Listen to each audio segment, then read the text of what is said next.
السلام عليكم ورحمة الله وبركاته. متتبعين قناة أمير بن القايد، مرحبا بكم معنا في هذا الفيديو الجديد. الفيديو ديال اليوم إن شاء الله غادي نشوفوا طريقة تفصيل وخياطة شوميز طويل للمحجبات. إذا بسم الله على بركة الله. أول حاجة كنبداو بها الدرس ديالنا دائما كناخذوا العبر ديال الثوب قبل ما نفصلوه. بالنسبة لنوع الثوب هذا فهذا نوع كريب، والمقاس اللي غادي نخدموا عليه غادي يكون مقاس كيتلبس ستوندار.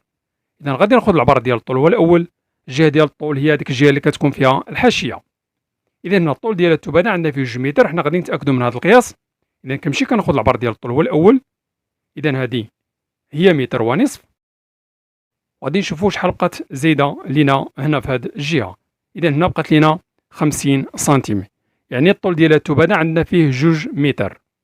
من بعد ما خديت القياس ديال الطول، الآن غادي ناخذ القياس ديال العرض، يعني الجهة ديال التنكيس ديال الثوب. إذا كنمشي كناخذ العبر ديال الجهة ديال العرض. إذا العرض ديال الثوب هذا غادي يكون عندنا فيه تقريبا 1.55 متر سنتيم، هذه 1.5 متر، وهذه اللي بقات لينا زايدة تقريبا 5 سنتيم، يعني العرض ديال الثوب هذا عندنا فيه 1.55 متر سنتيم، وبالنسبة للطول عندنا فيه 2 متر. كنشد هذيك الجهة اللي عندي فيها 1.55 متر سنتيم، كنطويها في البداية على 2، وكنطلق الثوب على الطول ديالو، وكنبقى تنقدتو مزيان، وغادي نديرو الفصاله ديال الداخل في الخارج بالنسبه لهاد الشوميز. اذا هذه هي الجهه اللي مفتوحه، هي اللي رديتها جهتي كما كتشوفوا، والثوب هنا عندنا مطوي على 2 كما كتشوفوا معايا، يعني الجهه ديال الامام هي اللي جهتي، وهذه هي الجهه ديال الخلف. اول حاجه غادي نبداو الفصاله بالجهه ديال الخلف هي الاولى، وغادي نديرو الفصاله ديال الداخل في الخارج. كناخذ العبر ديال الجليل من الاسفل من التحت، شحال غادي نخليو؟ هنا غادي نخلي 42 سنتيم، وهذا القياس هذا يمكن يكون اقل ويمكن يكون اكثر. هنا خديت القياس ديال 42 سنتيم، كنعاود ناكد على 42 سنتيم، يمكن لكم تزيدوا يمكن لكم تنقصوا. دابا غادي ناخذ العبر ديال الطول، الشوميز شحال بغيت نخليه في الطول. بالنسبه لقياس الطول كيبقى على حساب الرغبه. هنا في هذا الموديل غادي نخليو 120 سنتيم. 120 سنتيم هو قياس الطول ديال هذا الشوميز. بالنسبه لقياس الكتف عندنا 40 سنتيم، كنقسموا على 2 كتعطينا 20 سنتيم، كنزيدوا 1 سنتيم ديال الخياطه هي 21 سنتيم، هو قياس نصف عرض الكتف. وكنسطر هذا العبر هذا ديال طول هذا الشوميز وقياس الكتف. بالنسبه لقياس دوره الرقبه هذا العنق الجهه ديال الخلف عندنا هنا 8 ديال السنتيم، وكنزل هنا ب2 سنتيم هذيك الدوره ديال العنق الجهه ديال الخلف، وكنسطر عليها بهذه الطريقه. بالنسبه لقياس الكتف كما سبق لو ذكرت عندنا 40 سنتيم، كنقسموا على 2 كتعطينا 20 سنتيم، كنزيدوا 1 سنتيم ديال الخياطه هي 21 سنتيم، وكنميل هنا ب3 سنتيم ميلان الكتف. كنجي من بعد 3 ديال السنتيم وكنزل هنا ب 23 سنتيم، وغادي نحدد قياس دوره ربع الصدر، وغادي نسطر على هذا العبر هذا ديال 23 سنتيم. القياس هذا يمكن يكون اقل ويمكن يكون اكثر على حساب المقاسات. بالنسبه لقياس دوره ربع الصدر عندنا 29 سنتيم، غادي نزيدو 1 سنتيم ديال الخياطه هي 30 سنتيم. في حاله بغيتو الشوميز يكون واسع اكثر يمكن لكم تزيدوا ما بين سنتيم حتى ل 2 سنتيم. كنسطر هذا العبر هذا ديال 30 سنتيم، كنجي من هذا المكان هذا وكنطلع ب 3 سنتيم، وكنديروا دوره التركيز يعني دوره حردات الاباط. هنا في هذا الشوميز كما كتشوفوا كنديروا الفصاله ديال الداخل في الخارج، غادي نفصل الجهه ديال الخلف عاد غادي نفصل الجهه ديال الامام. كنجي من قياس الصدر وكنزل هنا ب 15 سنتيم، هنا نفس القياس 15 سنتيم، وكنحدد قياس الخصر. بالنسبه لقياس دوره ربع الخصر عندنا 27 سنتيم، غادي نزيدوا 1 سنتيم ديال الخياطه هي 28 سنتيم، وغادي نسطر هذا العبر هذا ديال 28 سنتيم. كما سبق لي ذكرت غادي نفصلوا الجهه ديال الخلف هي الاولى، عاد نفصلوا الجهه ديال الامام.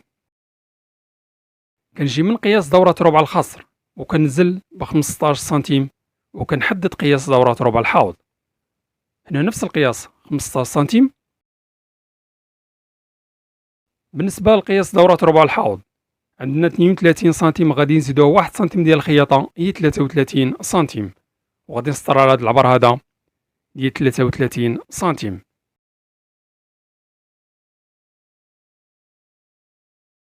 وهنا كنصل ما بين العبر ديال قياس الخصر وقياس الحوض، وهنا بنفس الطريقه كنصل ما بين العبر ديال قياس الصدر وقياس دوره ربع الخصر.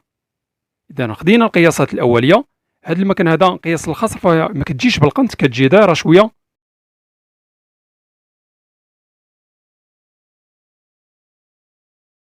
وهنا غادي نخرج من قياس الحوض في اتجاه قياس الجلي اللي كنا خلينا فيه 42 سنتيم، وكنسطر في هذا الاتجاه.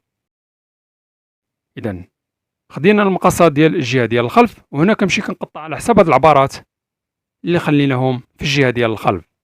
هاد المقاسات هادو داخل فيهم حق الخياطه، وهنا كنتبع على حساب هذيك العبارات اللي خلينا في الجهه ديال الخلف. انا كنمشي كنقطع على حساب دوره التركيز، وهنا كنقطع الجهه ديال الكتف، هنا كنقطع داك القياس ديال رقبه العنق الجهه ديال الخلف. اذا هذه هي الجهه ديال الخلف كما كتشوفوا.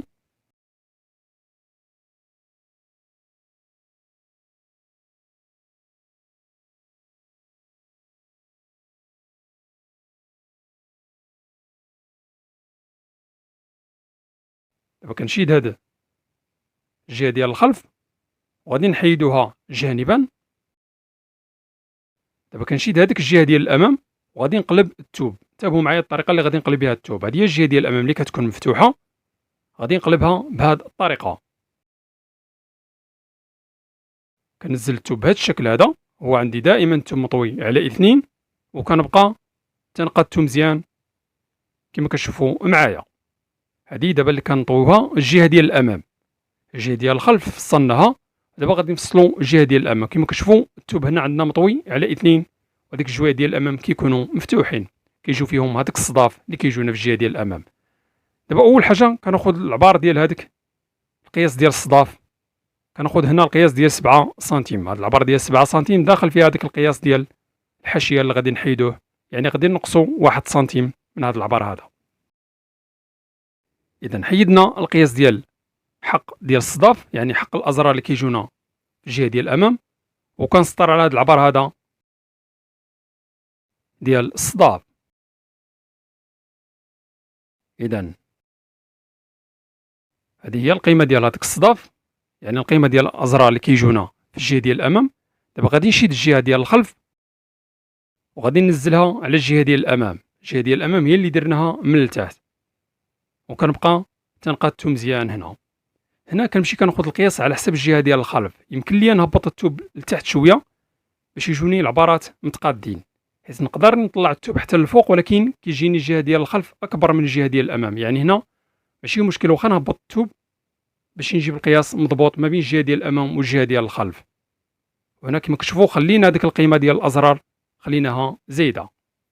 هنا ضروري كنتاكد كما كتشوفوا هذه هي الجهه ديال الامام اللي خلينا القيمه ديال هذاك الصداف، نفس القياس اللي كنا خلينا 7 سنتيم، وغادي نقصوا منها سنتيم ديال هذيك الحاشيه. هنا غادي ناخذ القياس ديال الكول، كنسطر على حسب ديك القياس اللي كنا خلينا في الجهه ديال الخلف، وكنشوف هنا شحال بغيت ننزل في الكول. هنا غادي ننزل ب 12 سنتيم. اذا نزلنا ب 12 سنتيم. هنا من الافضل من يكونوا غادي نقطعوا الكول ضروري نطويو هذيك القيمه ديال الصداف عاد نقطعوا بالمقص. كنطويو بهذه الطريقه هذه، يعني هذيك القيمه ديال الصداف كنطويوها على جوج بهذا الشكل هذا، وعاد كنقطعوا في المرحله ديال التفصيل. اذا خدينا العبار ديال الكول. هنا الا بغينا نطراسيو على حسب الجهه ديال الخلف كيبقى اختياري. هنا من الافضل باش نربحوا شويه ديال الوقت تنقطع العبار على حسب الجهه ديال الخلف. اذا انا كنمشي كنقطع على حسب العبار اللي خلينا في الجهه ديال الخلف من غير هذيك القيمه ديال الازرار اللي خليناها زايده في الجهه ديال الامام. هنا كنتبع على حساب المقاسات اللي خلينا في الجهه ديال الخلف. هنا بالنسبه لهاد الشوميز كيجونا الجوانب طالعين، يعني هنا غادي نطلع بقياس 10 سنتيم. يمكن هذا القياس هذا يمكن يكون اقل ويمكن يكون اكثر، وكنمشي كنسطر بهذا الشكل هذا حتى كنخرج في هذا المكان، وغادي نقطع هذا العبار هذا اللي طلعنا به جهه الجوانب في هذا الشوميز 10 سنتيم. اذا طلعنا 10 سنتيم بالنسبه لهذا الشوميز من جهه الجوانب. وهنا كاينه طريقه اخرى يمكن لكم تنقصوا من الجهه ديال الامام باش تجيكم الجهه ديال الخلف تكون اطول من الجهه ديال الامام. إذا هنا كنطلع كنكمل القياس ديالي بشكل عادي، دائما كنتبع على حساب الجهة ديال الخلف. هنا كنقطع دورة التركيز على حسب القياس اللي خلينا في الجهة ديال الخلف. يعني هنا هذا الموديل درنا الفصالة ديال الداخل في الخارج كما شفتوا معايا، باش الموديل كيجينا واسع في اللبس من الأسفل من التحت. هنا من الأفضل نطوي هذيك القيمة ديال الأزرار، عاد نقطع الكول باش ملي نكونوا تنخيطوا نقلبوا هذيك الطوية ديال هذيك القيمة ديال الصداف كيجينا الدورة ديال الكول متقادة في المرحلة ديال الخياطة. إذا فصلنا الجهة ديال الأمام وفصلنا الجهة ديال الخلف، مازال الجهة ديال الأمام غادي نديرو فيها بعض التعديلات كما غادي نشوفوا. إذا هذه هي القيمة ديال الصداف.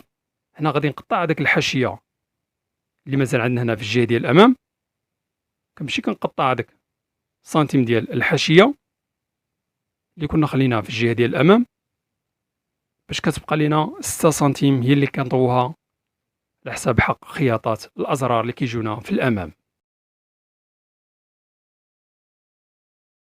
إذا دابا غادي نحيد الجهة ديال الخلف وغادي نخلي الجهة ديال الأمام. الجهة ديال الأمام غادي نديرو فيها بعض التعديلات كما سبق لو ذكرت. كنجي الجهة ديال الأمام جهة التركيز وكندخلو سنتيم ونصف، وبعض المرات يمكن لينا ندخلو حتى 2 سنتيم في الجهة ديال الأمام باش ميجينيش الثوب مخنش جهة الصدر. وكنمشي كندخل هاد القيمة هادي في الجهة ديال الأمام.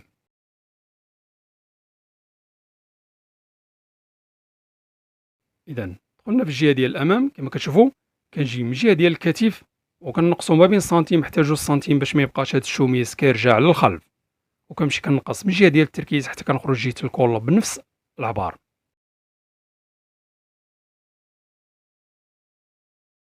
دابا غادي ناخدو القياس ديال الكول، كنطوي هذيك القيمة ديال الصدف ما كندخلوهاش في هذا العبار هذا ديال الكول.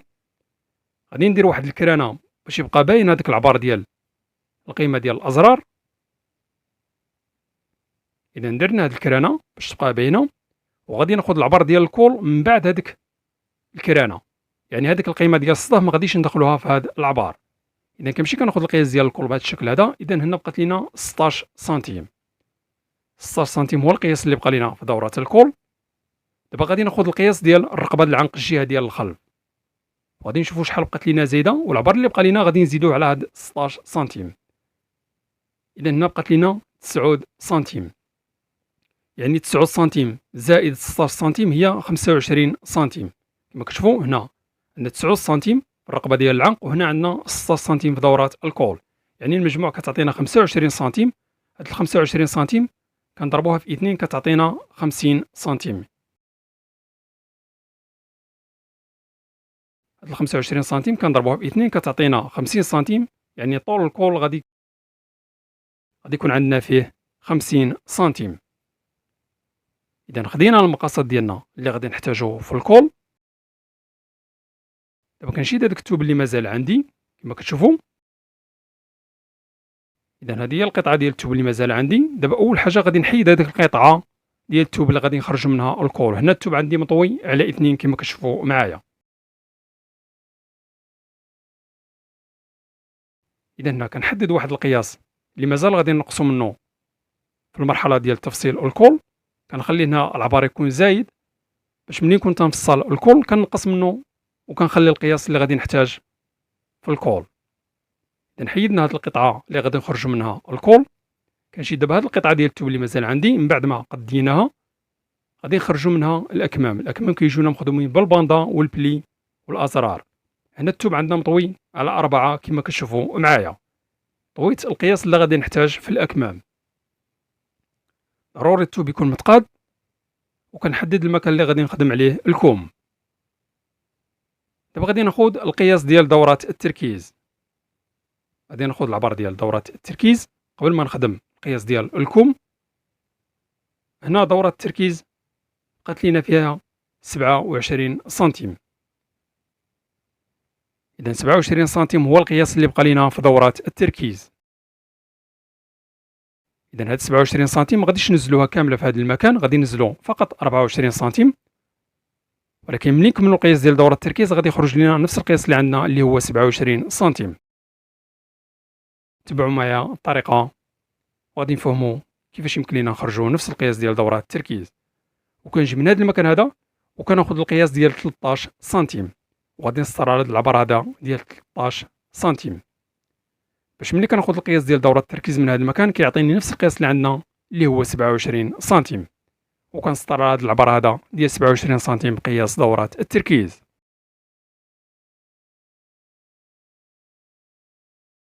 دابا كنشد هذا العبر هذا ديال دورة التركيز في البداية كنقسمو على 2 وهذاك العبر كنعاود نقسمو على 2، يعني هذا قياس دورة التركيز كنقسموه على 4. أنا نفس الطريقة كنقسم هذاك القياس على 2، كنجي من هذا المكان هذا من الداخل وكندخل سنتيم ونصف، وهنا من الفوق كنخرج بواحد سنتيم، وكنجي من الوسط وكنطراسي دورة التركيز بكل سهولة، وهنا من الوسط بنفس الطريقة كنطراسي الجهة اللي كتكون على برا. بالنسبة لطول الكوم كيكون عندنا فيه الباندا، هنا غادي نخلي 55 سنتيم، مازال غادي نزيدو هذاك الباندا اللي كتجينا مخدومة بالصداع. وهنا بالنسبة لفمكم غادي نخلي فيه 20 سنتيم حيت غادي نديرو فيه لي بلي، كيجي مخدوم بالبواني كما غادي نشوفو، وكيكون عندنا الصداف في هاد البواني ديال الأكمام. وهنا غادي نصل ما بين العبر ديال فم الكوم حتى كنخرج جهة الإباط. وهنا غادي نقطع هاد العبر هذا ديال الكوم. في حالة ما قلت لكم شي حاجة غير مفهومة يمكن لكم تكتبوها لي في التعليق وانا غادي نجاوبكم ان شاء الله بحول الله. وهنا كنمشي كنقطع لكم بشكل عادي حتى كنوصل لهذاك القياس اللي خليناه في طول الكوم، اللي مازال غادي نضيفوا له البواني كما غادي نشوفوا. اذا هادو هما الاكمام ديالنا ديال هذا الموديل. دابا غادي نفصلوا هذيك البواني، يعني هذيك الباندا اللي كتجينا في فم الكوم مخدومه بالازرار. اذا كنحيد التوب اللي ما غاديش نحتاج، كنخلي غير التوب اللي غادي نفصلوا به البواني. اذا هنا عندنا التوب مطوي على 4 كما كتشوفوا معايا. بالنسبه للبواني غادي نخليو فيهم تقريبا هنا 12 سنتيم، 12 سنتيم كنطوي على جوج كتبقى لينا 6 سنتيم. اذا هنا 12 سنتيم، وبالنسبه لهنا غادي نخليه 13 سنتيم، يعني 13 سنتيم هي مطويه على 2. وهنا نفس القياس غادي نخلي 12 سنتيم، وكنسطر هذا العبر هذا ديال هاد البواني. هنا نفس الطريقه كنسطر على القياس اللي خدينا، يعني هنا التوبر عندنا مطوي على 4، عندنا هنا الباندا ديال جوج اكمام، وكنمشي كنقطع هذا العبر هذا كما كتشوفوا معايا.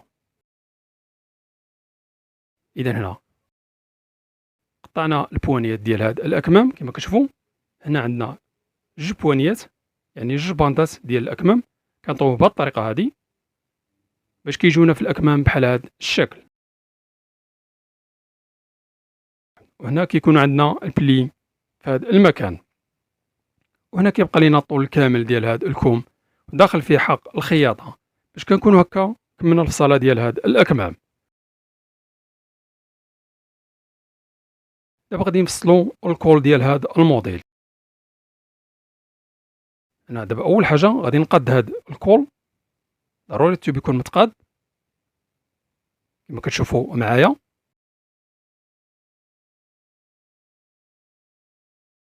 اذا التوب عندنا مطوي على جوج كما كتشوفوا معايا ديال هذا الكول، ضروري التوب يكون متقاد.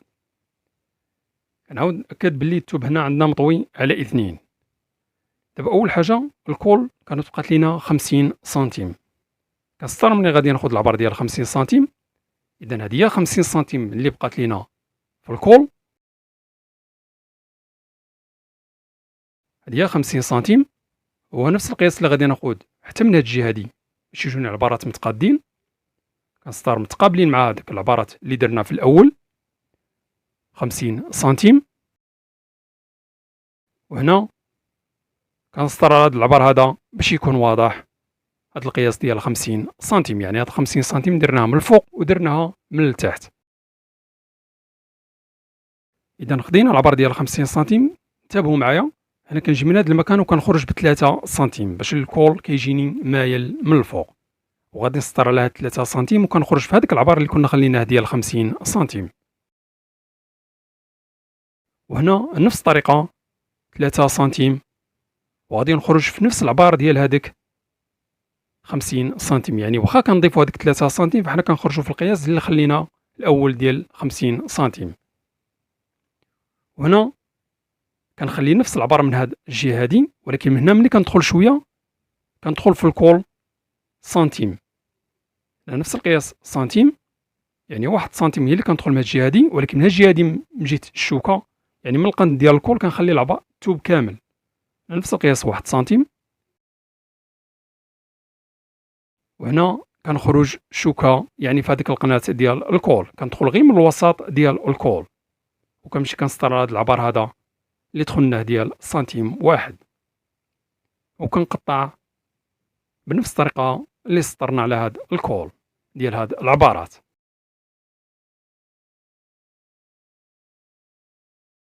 بالنسبه للعرض ديال الكول غادي نخليو فيه تقريبا 9 سنتيم، نفس القياس 9 سنتيم، وكنمشي كنقطع هاد العبر هذا اللي خليناه في هاد الكول.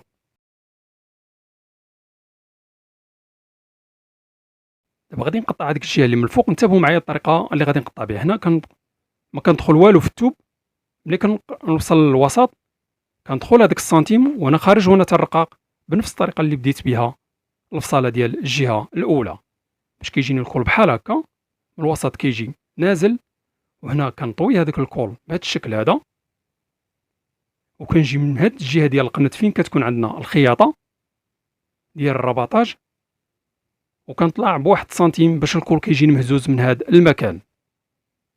كندخل غير في ديك الجهه هذيك، وهنا ملي كنوصل جيت الوسط ديال الكول فكنرقق في الفصاله وكنخرج شوكه وكنخلي التوب كما هو في القياس اللي كنا خليناه من قبل. اذا باش كنكونوا هكا فصلنا الكول بكل سهوله كما كتشوفوا معايا، الكول كيجينا بحال هكا داير من هذا المكان.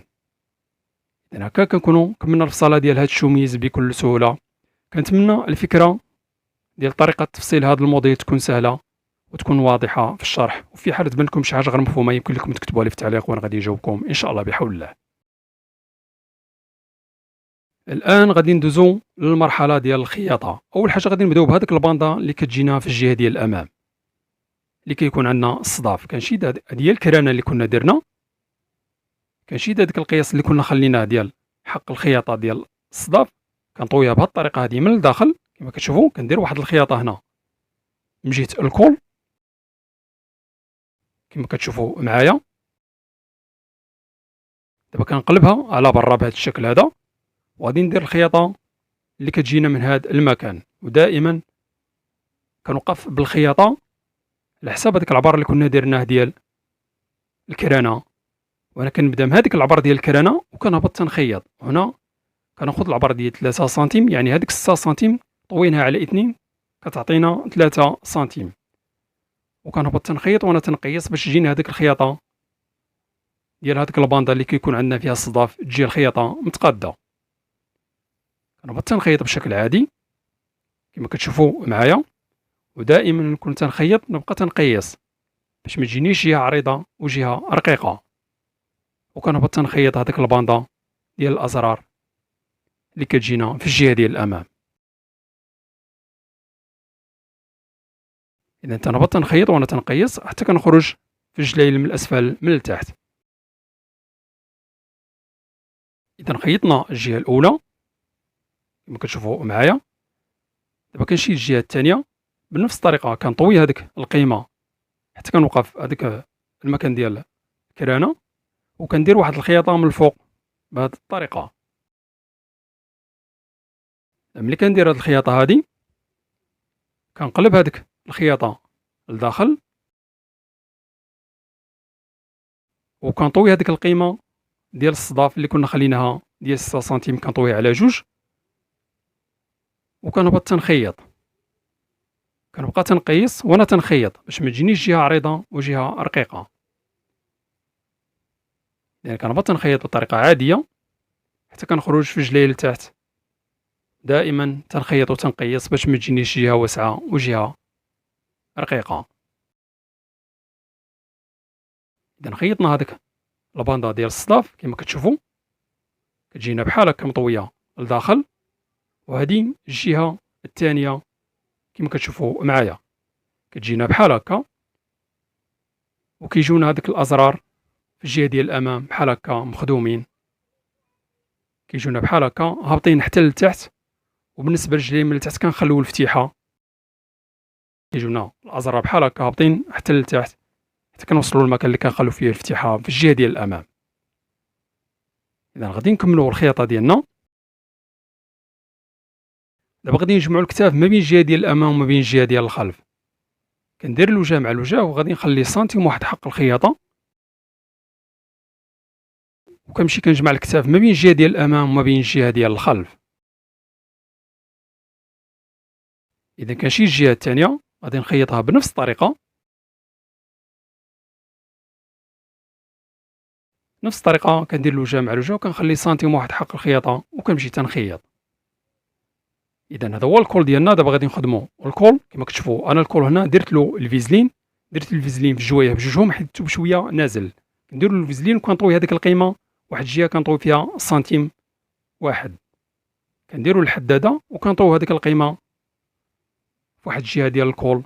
يمكن لكم ديروا الكبارة، يمكن لكم تطووها غير هكاك، كيبقى هذا على حساب الرغبة. إذا كنبدا الخياطة ديال الكول من هذيك الطوية اللي طويت سنتيم واحد في الكول كما كتشوفوا معايا، واحد الجهة ديال الكول عندي مطوي فيها سنتيم، وكنمشي تنخيط بهذا الشكل. هنا إلا كان الثوب نازل من الأفضل ديروا هذاك الفيزلين في الجوايه بجوجهم باش يساعدكم في المرحلة ديال الخياطة ويجي الكول واقف مزيان. إذا كنمشي كنخيط حتى كنوصل لهاد الجهة هادي، هاد القنت هذا العبار اللي خليت في الجهة هادي هو اللي خليت في الجهة الأولى. كندور بالخياطة ملي كنوصل لهاديك السنتيم اللي طويت كنوقف بالخياطة. إذا هنا كنمشي كندير هاد الكرانات في الكول باش ملي نقلبوا هذاك الكول لداخل كيجي الكول نازل مخدوم بطريقة زوينة. كنشد دابا هاد القنات وكنقطعهم بالمقص، كنقص منهم باش ملي نقلب هذاك الكول كيجوني هذاك القنات خارجين مزيان. انا نفس الطريقه كنقسم هذيك القنات ديال الكول باش ملي نقلب الكول كيجي نازل والقنات كيجيو خارجين بطريقه زوينه. دابا كنقلب الكول على الوجه ديالو كما كتشوفوا معايا، كنقلب الكول مزيان كيجينا بحال هكا، وهذه هي الجهه اللي من الفوق هي اللي طويتها هذيك السنتيم اللي غادي نديرو بها الرباطاج. اذا دابا كنقاد مزيان وكنشد هذاك اللي غادي نطراسو به وكنمشي كنسطر على حساب هذيك الطويه اللي طويت في هذاك الكول باش ملي نكونوا كنديروا هذيك الخياطه ديال المونتاج كيجينا متقاد مع هذيك الخياطه ديال الرباطاج.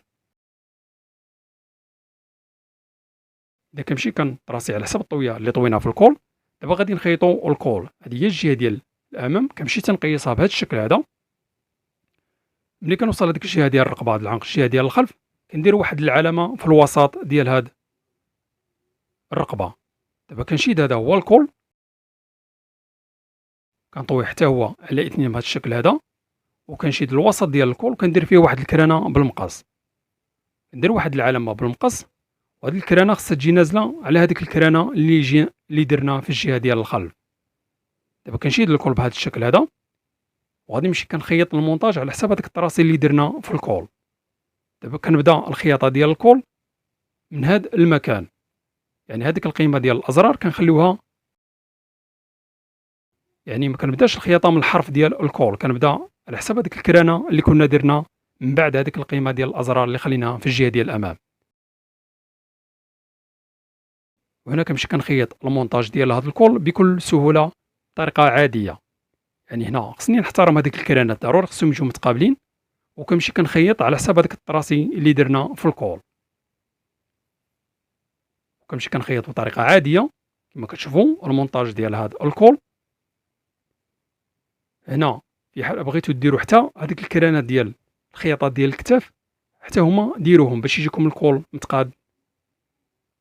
هنا كما كتشوفوا العبارات ديال الكول جاونا متقادين، يعني نفس الطريقه اللي فصلنا بها المقاسات، يعني القياسات كانوا مضبوطين. يعني دابا درنا الخياطه ديال المونتاج، دابا غادي نديرو الخياطه ديال الرباطاج. الرباطاج انا كنفضل نبداه دائما من الخياطه ديال الكتف، حيت هذاك القنات ديال الكول كيجيو منفينين. راه حنا الا بدينا الخياطه ديال الرباطاج مع هذيك القنات ديال الكول كتجينا هذيك الخياطه تما، من الافضل ما تكونش هذيك الخياطه تما، نبداو الخياطه من الجهه ديال الكتف بهذه الطريقه هذه كما كتشوفوا معايا. كندخل هذيك الخياطه ديال المونتاج لداخل، وهنا ننتبه الخياطه ديال الرباطاج خصها تكون كيما الفوق كيما لداخل. يعني هنا الخياطه كما نفس العبر اللي كنخلي هنا في الوجه ديال الكول هو نفسه اللي خصو يكون من الداخل، يعني ما تكونش هذيك الخياطه ديال الرباطاج فلته. اذا ملي كنوصل لهذا القنت هذا كنخلي الابره نازله، وكنهز الصباط ديال الماكينه وكنطلع تنخيط. العبر اللي خليت في الخياطه ديال الرباطاج هو نفسه اللي خصو يكون هنا في هذه الخياطه، باش هذيك الخياطه ديال الكول كتجينا متقاده.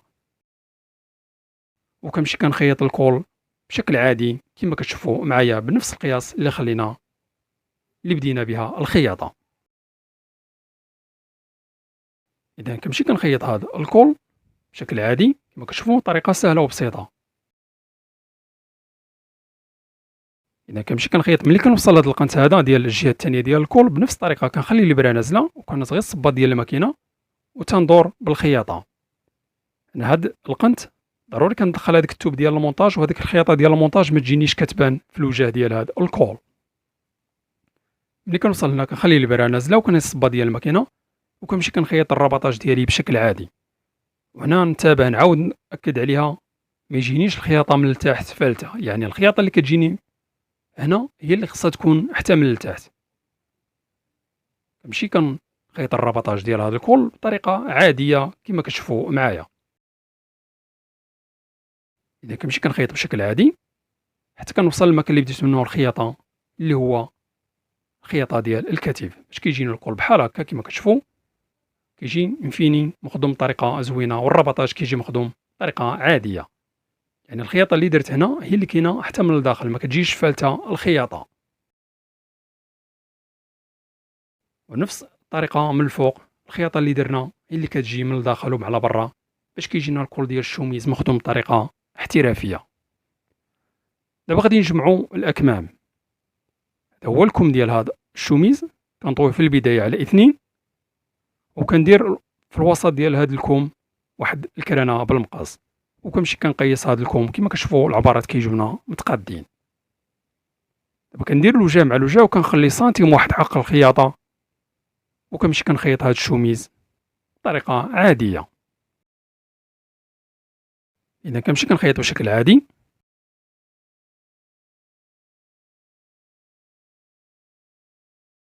كنكمل الخياطه ديال الكم بطريقه عاديه كما كتشوفوا معايا. القياسات كيجونا متقادين،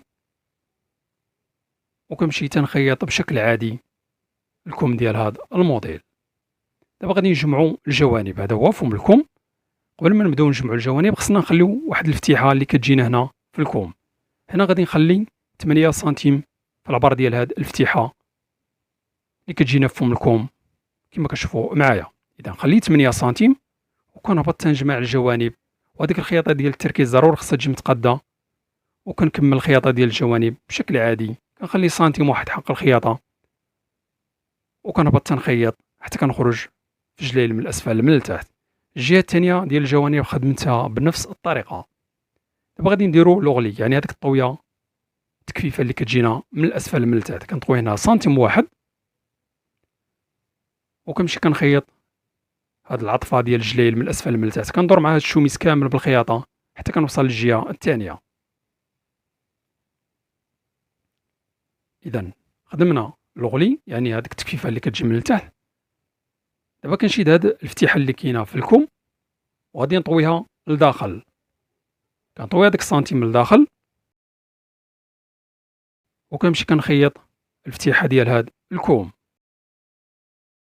باش غادي نديرو هذاك البواني، يعني هذيك الباندا اللي كتجينا فيها الصداف والبلي في هاد الاكمام. اذا خيطنا الفتيحه ديال هاد الكوم كما كتشوفوا كتجينا الفتيحه بحال هكا في الكوم. دابا غادي نخيطوا هذيك البواني يعني هذه هي الباندا كما كتشوفوا هنا كنطويها على جوج وكنطوي سنتيم واحد. انتبهوا معايا، كنطوي الباندا على جوج، واحد الجهه كنطوي فيها سنتيم، وكنبدا الخياطه بحال الشكل اللي خيطت بها الكول. كنمشي الجهه الثانيه كنطوي على جوج وكنطوي واحد الجهه كنقلب سنتيم لداخل، وكنمشي تنخيط عليها بهذه الطريقه. كيجونا بحال هكا كما كتشوفوا، واحد الجهه كتكون مطويه سنتيم والجهه الاخرى كتكون عاديه اللي غادي تكون فيها المونتاج. دابا كنقلب هاد الباندا كنقلبهم على الوجه كما كتشوفوا حتى الجهه الثانيه بنفس الطريقه كنقلبهم على الوجه ديالهم. وهنا في حاله بغيتو ديروا الفيزلين يمكن لكم ديروا الفيزلين باش يجيكم هاد البوانيات واقفين مزيان. دابا كنشيد هاد الكوم كما كتشوفوا غادي نديروا فيه البلي. هنا غادي نديروا فيه 3 ديال البليات. هنا تقريبا كنخلي 6 سنتيم وكندير البليه الاولى، وهنا البليه اللي كتجينا في الوسط اخرى. دابا كنطوي هذيك البليه بحال هذا الشكل هذا وغادي نخيط عليها. كاينه طريقه اخرى اللي يمكن لكم ديروها حتى تكونوا كتخيطوا هذيك البواني عاد ديروا هاد البلي، ولكن من الافضل ديروا هاد البلي باش تساعدكم في المرحله ديال الخياطه. كندير بليه اخرى في الجهه اخرى ديال هاد الكم. دابا غادي ندير البليه اللي كتجينا في الوسط ديال هاد الكوم وكنخيط على هاد البليه اللي كتجينا في الوسط. كتجينا بحال هكا البلي اللي كاينين في هاد الكوم كما كتشوفوا معايا. هذه هي الفتيحه اللي عندنا في الكوم. دابا كنشيد هذيك البواني وغادي نخيط من هذيك الجهه اللي كنا خليناها مفتوحه، يعني هذيك الجهه اللي ما طويناهاش ما كنخيطوش عليها. هذيك حتى المرحله الثانيه ديال الخياطه. اذا كنمشي كندير المونتاج ديال هاد البواني كنخيط بطريقه عاديه، كنخلي سنتيم واحد حق الخياطه وكنمشي تنخيط. اذا كنمشي كنخيط بطريقه عاديه كما كتشوفوا هنا العبرات كيجونا متقادين من بعد ما درنا هذاك البلي في هذا فم الكم حتى كنخرج الجهه الثانيه ديال هذه الفتيحه اللي كاينه في الكم. اذا هادو هما الباندا ديال هذا الكم. دابا غادي نديروا الخياطه ديال الرباطاج اللي كتجينا في هذه البوانيات في الاكمام. انا نفس الطريقه اللي خدمنا بها الكول، يعني هذاك الرباطاج ما خصش يجي فالت. كنبقى كنطوي هذاك السنتيم وكنمشي تنخيط